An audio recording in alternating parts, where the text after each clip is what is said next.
When you were now. writing the new album, you said you were sitting and listening a lot to Ram, the Paul McCartney album, which is interesting to me because that album, Ram, wasn't considered like one of Paul's biggest or the best, but with the sense of history, it's a fucking great album. Right. Ram. Yeah. So what happens? You listen to that, and is that what gets you stoked? You go, I'm going to make an album as good as Ram? I think for me, a big part of it was like when I first came out of the band, I think I kept thinking like, oh, I don't want to make fun music. And a lot of that was a subconscious thing. I just didn't really want to make like I just didn't want to make the same music that we were making in the band. Not because I didn't like it. I just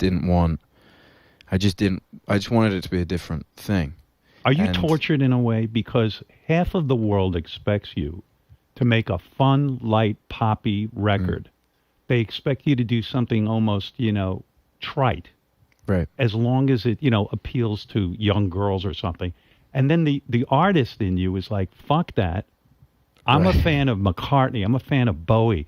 I'm a fan of the Stones. I love everything about that era. And you want to go in a different direction, but then you got everyone pulling at you and telling you what to do to be commercially successful.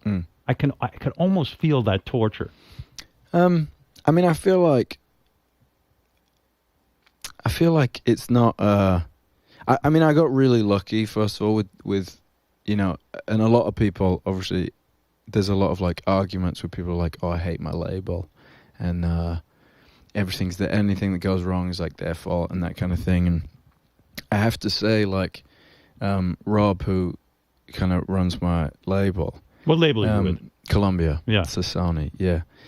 Rob Stringer, who's the head of Sony, he signed me, and he signed us in the band as well. So I've been with them for a while. But when I signed on my own, I called him and just said, like, I kind of need to go and, like, figure this out a little bit, and I'm not going to be able to do it if you're, like, breathing down my neck, basically.